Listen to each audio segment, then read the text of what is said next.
நெல்லையில் ஐடி ஊழியர் கவின் கொலை வழக்கில் கைது செய்யப்பட்டுள்ள சுர்ஜித்தும் அவரது தந்தையும் பலத்த பாதுகாப்புடன் நீதிமன்றத்தில் ஆஜர்படுத்தப்பட்டனர். தூத்துக்குடியைச் சேர்ந்த கவின் கடந்த 27ஆம் தேதி பாளையங்கோட்டையில் வெட்டிக் கொல்லப்பட்டார். காதல் விவகாரத்தில் இந்த கொலை நிகழ்ந்தது. கவினை கொன்ற சுர்ஜித்தும் அவரது தந்தையான உதவி ஆய்வாளர் சரவணனும் கைது செய்யப்பட்டனர். வழக்கு சிபிசிஐடியிடம் ஒப்படைக்கப்பட்டது. சுர்ஜித்தையும் அவரது தந்தையையும் காவலில் எடுத்து விசாரிக்க சிபிசிஐடி காவல்துறையினர் மனு தாக்கல் செய்தனர். அது தொடர்பான விசாரணைக்காக பலத்த பாதுகாப்புடன் இருவரும் நெல்லை மாவட்ட வன்கொடுமை தடுப்பு சிறப்பு நீதிமன்றத்தில் ஆஜர்படுத்தப்பட்டனர். விசாரணை ஆகஸ்ட் 11ஆம் தேதிக்கு ஒத்திவைக்கப்பட்டதால் இருவரும் மீண்டும் பாளையங்கோட்டை சிறையில் அடைக்கப்பட்டனர். கரூர் மாநகராட்சிக்குட்பட்ட முத்தலாடம் பகுதியில் தீண்டாமை சுவரை அகற்ற வேண்டும் என பட்டியலின மக்கள் கோரிக்கை விடுத்துள்ளனர். தீண்டாமை சுவரை அகற்ற வலியுறுத்தி மாவட்ட ஆட்சியரின் தலைமையில் 2 முறை அமைதி பேச்சுவார்த்தை நடத்தியும் எந்த நடவடிக்கையும் எடுக்கவில்லை என குற்றம் சாட்டுகின்றனர். ஆனால் கோயில் வளாகத்தில் மது அருந்தும் நபர்களை தடுப்பதற்காக சுற்றுச்சுவர் எழுப்பியதாக சுவர் அமைத்த சமுதாய மக்கள் தெரிவிக்கின்றனர்.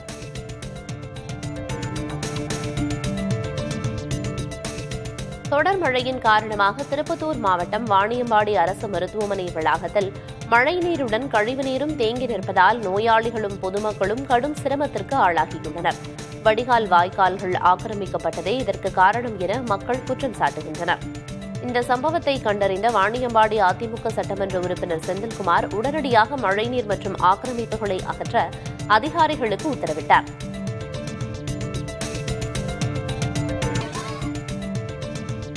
கலைஞர் மாணவர் பத்திரிகையாளர் திட்டம், கலைஞர் நிதி நல்கை திட்டத்தை முதல்வரும் திமுக தலைவருமான மு.க.ஸ்டாலின் தொடங்கி வைத்தார். பத்திரிகை துறை மீது ஆர்வமுள்ள இளைஞர்களுக்கு பயிற்சி அளித்து மெருகேற்றும் வகையில் கலைஞர் மாணவ பத்திரிகையாளர் திட்டம் அறிமுகம் செய்யப்பட்டுள்ளது. இதேபோல் திராவிட இயக்க இளம் ஆய்வாளர்களை கண்டறிந்து அவர்களை வளர்த்தெடுத்து ஊக்குவிக்கும் விதமாக கலைஞர் நிதி நல்கை திட்டம் தொடங்கப்பட்டுள்ளது. இதன் மூலம் ஆண்டுக்கு 15 பேருக்கு தலா 1 லட்சம் ரூபாய் வழங்கப்படும். மேலும் முத்தமிழறிஞர் பதிப்பகத்தின் சார்பில் 8 புதிய நூல்களையும் முதலமைச்சர் மு.க.ஸ்டாலின் இன்று வெளியிட்டார்.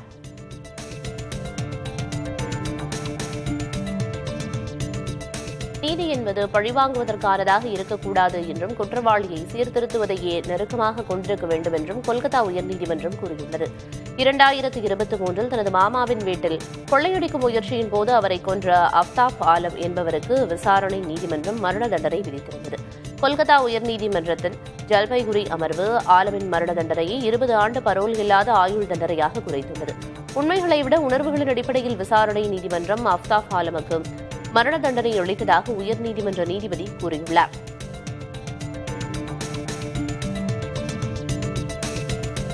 இந்தியாவில் பல்வேறு துறைகளிலும் தமிழ்நாடு முன்மாதிரியாக விளங்குகிறது.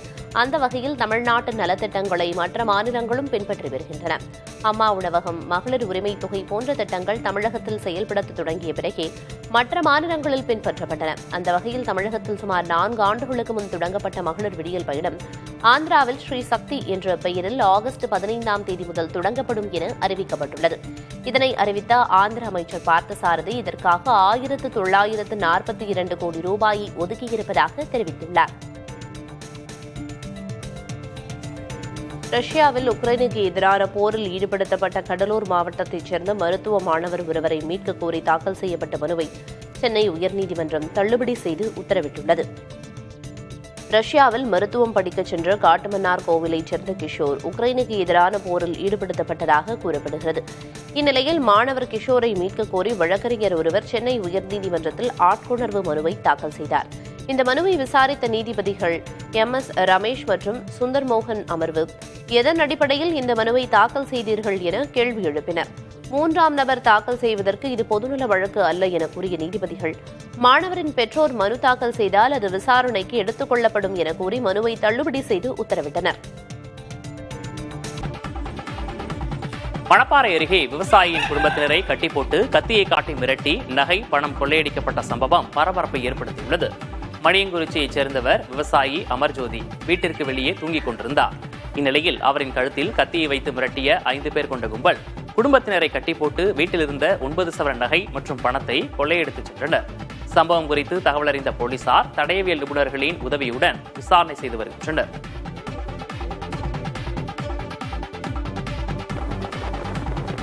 காவிரி நீர்பிடிப்பு பகுதிகளில் பெய்து வரும் தொடர் மழையால் ஒகேனக்கலில் நீர்வரத்து அதிகரித்துள்ளது.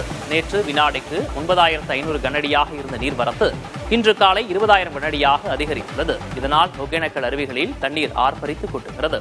நீர்வரத்து மேலும் அதிகரித்தால் சுற்றுலா பயணிகளுக்கு மீண்டும் தடை விதிக்கப்பட வாய்ப்புள்ளதாக அதிகாரிகள் தெரிவித்துள்ளனர். மத்திய தொல்லியல் ஆலோசனை வாரியமான காபாவின் ஆலோசனை கூட்டம் இந்த மாதம் டெல்லியில் நடக்க இருக்கிறது.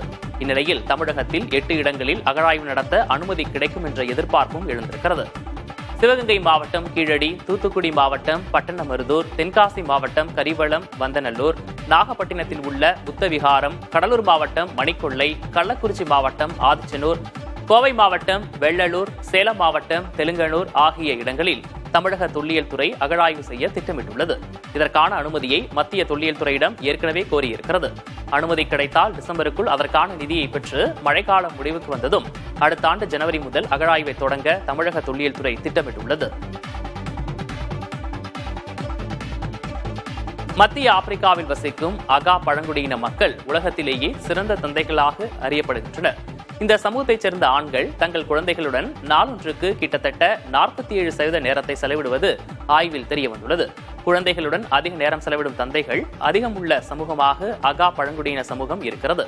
இந்த சமூகத்தில் பாலின பாகுபாடு இல்லாமல் ஆண்களும் பெண்களும் சமமாக குழந்தைகளை கவனித்துக் கொள்வது வழக்கம். குழந்தை பசியால் அழும்போது தாய் இல்லாத நேரத்தில் தந்தைகள் குழந்தைகளை சமாதானப்படுத்துவதற்காக தங்கள் மார்பகங்களை கொடுப்பது இவர்களின் தனித்துவமான பழக்கம். இந்த அன்பும் சமத்துவமும் அகா சமூகத்தின் தந்தை குழந்தை உறவை மிகவும் வலுப்படுத்துவதாக அமைந்திருக்கிறது. தொடர் மழையின் காரணமாக திருப்பத்தூர் மாவட்டம் வாணியம்பாடி அரசு மருத்துவமனை வளாகத்தில் மழைநீருடன் கழிவுநீரும் தேங்கி நிற்பதால் நோயாளிகளும் பொதுமக்களும் கடும் சிரமத்திற்கு ஆளாகியுள்ளனர்.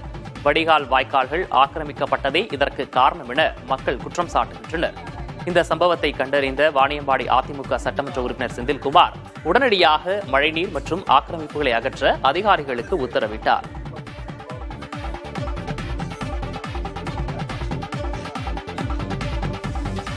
வாணியம்பாடியில் பெய்த கனமழையை பயன்படுத்தி சில தோல் தொழிற்சாலைகள் சுத்திகரிக்கப்படாத கழிவுநீரை பாலாற்றில் திறந்துவிட்டுள்ளன. இதனால் பாலாறு நுரை பொங்கி துர்நாற்றத்துடன் ஓடுகிறது. இதுகுறித்து விவசாயிகள் மற்றும் பொதுமக்கள் தொடர்ந்து புகார் தெரிவித்தும் தோல் கழிவுநீர் கலப்பது தொடர்கதையாகி வருவதாக குற்றஞ்சாட்டுகின்றனர். நிலத்தடி நீர் மாசடைந்து விவசாய நிலங்கள் பாதிக்கப்படுவதாகவும் கூறுகின்றனர்.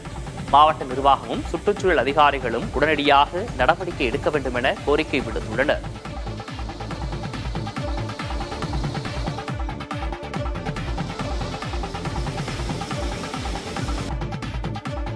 கடற்கரை வேளச்சேரி பறக்கும் ரயில் வழித்தடத்தில் வரும் 2028ஆம் ஆண்டு முதல் மெட்ரோ ரயில்களை இயக்க திட்டமிடப்பட்டுள்ளது. மெட்ரோ ரயில் என்ன கட்டமைப்பில் இயங்கி வருகிறதோ அதேபோல ரயில் நிலையங்கள், ரயில் இயக்கம், சிக்னல், தண்டவாளம், தொழில்நுட்பம், பாதுகாவலர் என அனைத்தும் அமையும் என மெட்ரோ ரயில் நிறுவன அதிகாரிகள் தெரிவித்துள்ளனர். வழித்தடம் ஒப்படைக்கப்பட்ட முதல் 2 ஆண்டுகளுக்கு இந்த வழித்தடத்தில் பறக்கும் ரயில்களை இயக்கப்படும். கட்டமைப்புகள் முழுமையாக மாற்றப்பட்ட பின்பு 2028ஆம் ஆண்டு முதல் இந்த வழித்தடத்தில் மெட்ரோ ரயில்களை இயக்க திட்டமிடப்பட்டிருக்கிறது. மேலும் வேளச்சேரியில் உள்ள புறநகர் ரயில் பணிமனைக்கான இடம் மெட்ரோ ரயில்களை பராமரிப்பதற்கு ஏற்ப மாற்றப்பட இருக்கிறது.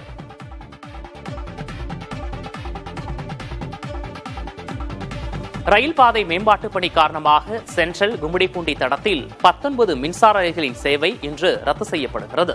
அதன்படி கடற்கரை கும்மிடிப்பூண்டி, சென்ட்ரல் சூலூர்பேட்டை, சென்ட்ரல் ஆவடி இடையே சில மின்சார ரயில்கள் ரத்து செய்யப்படுகின்றன. இதேபோல சூலூர்பேட்டை, நெல்லூர், ஆவடி, சென்ட்ரல் இடையே இயக்கப்படும் ரயில்களும் ரத்து செய்யப்படுவதாக அறிவிக்கப்பட்டுள்ளது. ரயில்கள் ரத்து செய்யப்படுவதால் சிறப்பு ரயில்கள் இயக்கப்படும் என சென்னை ரயில்வே கோட்டம் தெரிவித்துள்ளது. அதன்படி மதியம் 1:18 மணிக்கு பொன்னேரி சென்ட்ரலுக்கும் மீஞ்சூர் சென்ட்ரலுக்கும் சிறப்பு ரயில்கள் இயக்கப்பட உள்ளன.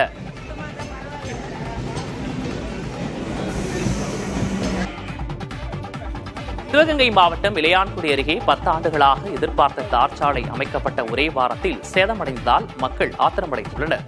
கடந்த வாரம் பணி தொடங்கிய ஆரம்பத்திலேயே தரமற்ற முறையில் சாலை அமைக்கப்படுவதாக பொதுமக்கள் புகார் தெரிவித்தும் ஊரக வளர்ச்சித்துறை அதிகாரிகள் நடவடிக்கை எடுக்காததாக குற்றம் சாட்டியுள்ளனர்.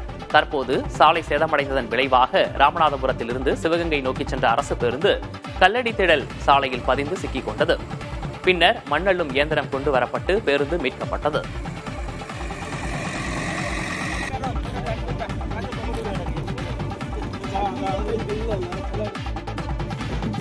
திருப்பத்தூர் கோட்டை முத்துமாரியம்மன் கோயில் ஆடி திருவிழா வெகு சிறப்பாக கொண்டாடப்பட்டது.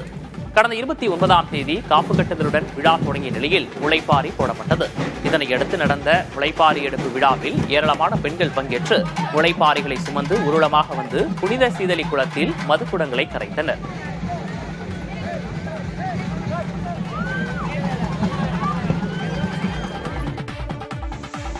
தேனி மாவட்டத்தில் மேற்கு தொடர்ச்சி மலைப்பகுதிகளிலும் மலையடிவார பகுதிகளிலும் பலத்த காற்றுடன் கூடிய மழை பெய்தது. நடந்து செல்லும் மக்களை கீழே தள்ளிவிடும் அளவுக்கு காற்றின் வேகம் அதிகமாக இருந்தது. மலைப்பகுதிகளுக்கு செல்லும் மக்கள் எச்சரிக்கையாக இருக்க வேண்டும் என வனத்துறையினர் அறிவுறுத்தியுள்ளனர்.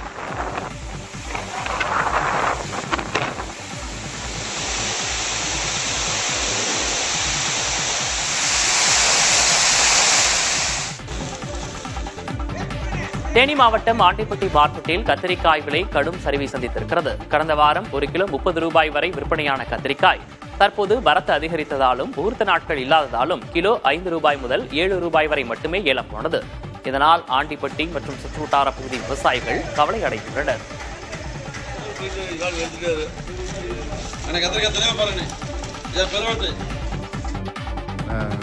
அரியலூர் மான்ஃபோர்ட் மெட்ரிக் மேல்நிலைப் பள்ளியின் பழைய மாணவர்கள் சங்கம் சார்பில் மாநில அளவிலான ஹாக்கி போட்டி தொடங்கியது. இதில் அரியலூர், மதுரை, திருச்சி, திண்டுக்கல் உள்ளிட்ட பல்வேறு மாவட்டங்களிலிருந்து பள்ளி மாணவ அணிகள் பங்கேற்றுள்ளனர். 3 நாட்கள் நடைபெறும் இப்போட்டியில் மதுரை வாடிப்பட்டி அணியை 1-0 என்ற கோல் கணக்கில், தரணி மன்னார்குடி அணியும் கணக்கன்குப்பம் அணியை 1-0 என்ற கோல் கணக்கில் அரியலூர் மான்ஃபோர்ட் அணியும் வென்றன.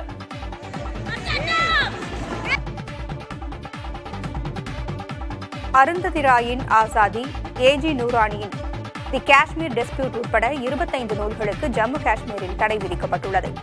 துணைநிலை ஆளுநரின் கட்டுப்பாட்டில் உள்ள உள்துறை இந்த தடையை விதித்துள்ளது.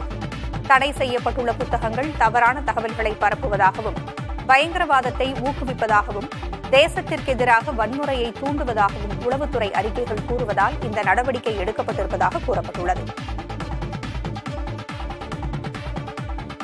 விருப்ப ஓய்வு பெற்ற அமலாக்கத்துறை அதிகாரி கபில்ராஜ் ரிலையன்ஸ் நிறுவனத்தில் இணைந்தார். டெல்லி முதல்வர் அரவிந்த் கெஜ்ரிவால் மற்றும் ஜார்க்கண்ட் முதல்வர் ஹேமந்த் சோரன் ஆகிய இருவரும் பண பரிமாற்ற வழக்குகளில் கைது செய்யப்பட்டதில் நேரடி பங்கு வகித்தார் கபில்ராஜ். 16 வருடங்கள் அமலாக்கத்துறையில் திறம்பட பணியாற்றிய இவர் கடந்த ஜூலை 17ஆம் தேதி தனிப்பட்ட காரணங்களுக்காக விருப்ப ஓய்வு பெற்றார். ராமநாதபுரத்தில் முளைப்பாரி சுமந்து வந்த இந்துக்களை இஸ்லாமியர்கள் வரவேற்றனர். புலிக்கார தெருவில் அமைந்துள்ள முத்துமாரியம்மன் கோவிலின் முளைப்பாரி ஊர்வலத்திற்கு சின்னக்கடை மொஹிதீன் ஆண்டவர் பள்ளிவாசல் ஜமாத் சார்பில் வரவேற்பு அளிக்கப்பட்டது. இந்த மத நல்லிணக்க நிகழ்வு கடந்த 20 ஆண்டுகளுக்கு மேலாக நிகழ்ந்து வருவது என்பது குறிப்பிடத்தக்கது.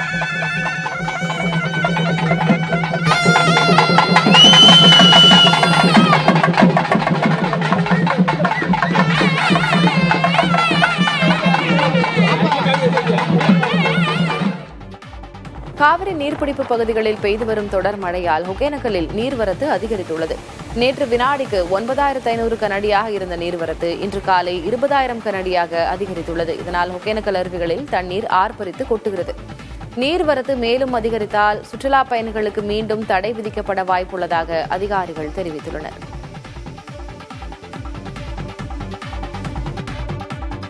திருத்தணியில் தொடர்ந்து 3வது நாளாக பெய்த கனமழையால் வெப்பம் தணிந்து குளிர்ச்சி நிலவியது. திருவள்ளூர் மாவட்டம் திருத்தணி மற்றும் அதன் சுற்றுவட்டார பகுதிகளில் நேற்று இரவு பலத்த மழை பெய்தது. இதனால் சாலைகளில் மழைநீர் பெருக்கெடுத்து கூடியது. திருவண்ணாமலை மாவட்டம் செய்யாறு, திருவத்தூர், வதண்டலம் உள்ளிட்ட பகுதிகளில் மிதமான மழை பெய்தது. கடந்த சில நாட்களாக வெயில் சுட்டெரித்த நிலையில் மழை பெய்ததால் வெப்பம் தணிந்தது.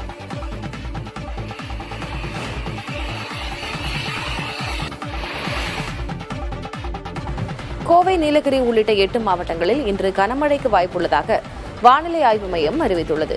கோவை மாவட்ட மலைப்பகுதிகள், நீலகிரி, விழுப்புரம், செங்கல்பட்டு, திருவண்ணாமலை, திருப்பத்தூர், வேலூர், ராணிப்பேட்டை மாவட்டங்களில் கனமழைக்கு வாய்ப்புள்ளதாக தெரிவிக்கப்பட்டுள்ளது. சென்னையில் நகரின் ஒரு சில இடங்களில் லேசானது முதல் மிதமான மழை பெய்யும் என்றும் கணிக்கப்பட்டுள்ளது. தென் தமிழக கடலோர பகுதிகள், மன்னார் வளைகுடா மற்றும் குமரி கடல் பகுதிகளில் 55 கிலோமீட்டர் வேகத்தில் சூறைக்காற்று வீசக்கூடும் என வானிலை ஆய்வு மையம் தெரிவித்துள்ளது.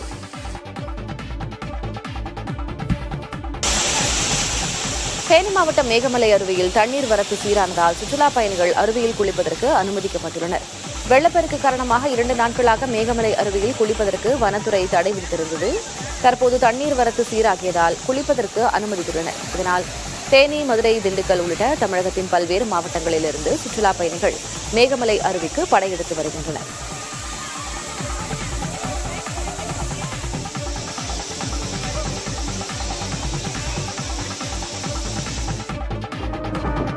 சத்தியமங்கலம் அருகே வனப்பகுதியை ஒட்டியுள்ள சாலையில் புலிகள் நடமாட்டம் இருப்பதால் வாகன ஓட்டிகள் கவனமுடன் செல்லுமாறு வனத்துறை அறிவுறுத்தியுள்ளது. இந்நிலையில் கேர்மாளம் வனச்சாலையில் புலி ஒன்று நிற்பதை அவ்வழியாக காரில் சென்றவர்கள் செல்போனில் படம் பிடித்துள்ளனர். இது தொடர்பான காட்சிகள் தற்போது வைரலாகி வருகிறது.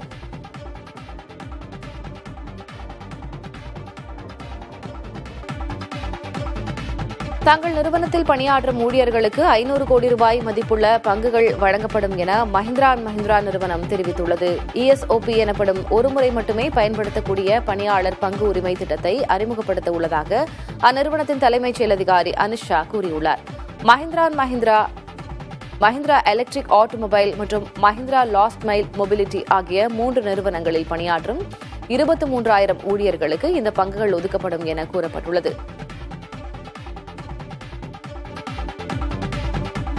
TCS நிறுவனத்தின் அறிவிப்புகள் IT ஊழியர்களின் மத்தியில் அச்சத்தை ஏற்படுத்தியிருக்கும் நிலையில் தற்போது ஊதிய உயர்வு வழங்கப்படும் என தெரிவிக்கப்பட்டுள்ளது. 12,000 ஊழியர்களை பணிநீக்கம் செய்யப்போவதாக அறிவித்ததுதான் சமீப நாட்களாக தலைப்புச் செய்தியாக வலம் வருகிறது.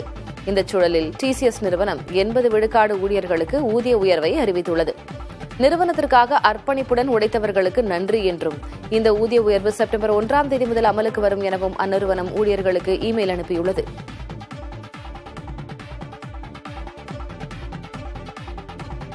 டிஜிட்டல் மோசடிகள் அதிகரித்து வரும் நிலையில் சந்தேகத்திற்கிடமான குழுக்களில் சிக்குவதை தவிர்க்க சேஃப்டி ஓவர்வியூ என்ற ஒரு புதிய பாதுகாப்பு அம்சத்தை வாட்ஸ்அப் அறிமுகப்படுத்தியுள்ளது. இந்தியாவில் இந்த வாரம் அறிமுகமாகும் இந்த பாதுகாப்பு அம்சத்தால் பயனர்களுக்கு தொடர்பில்லாத நபர் ஒரு புதிய குழுவில் சேர்த்தால் அந்த குழு பற்றிய தகவல்களுடன் எச்சரிக்கை வரும் என தெரிவிக்கப்பட்டுள்ளது. அதன் மூலம் குழுவை ஓபன் செய்யாமலே வெளியேற வாய்ப்பு வழங்கப்படும் என கூறப்பட்டுள்ளது. மோசடிகளை தடுக்கும் வகையில் இந்த ஆண்டு மட்டும் 68 லட்சம் போலி கணக்குகளை தடை செய்துள்ளதாக மெட்டா தெரிவித்துள்ளது. கம்போடியா போன்ற நாடுகளில் செயல்படும் ஆர்கனைஸ்டு ஸ்கேம் மையங்களும் தடை செய்யப்பட்டுள்ளதாக மெட்டா தெரிவித்துள்ளது.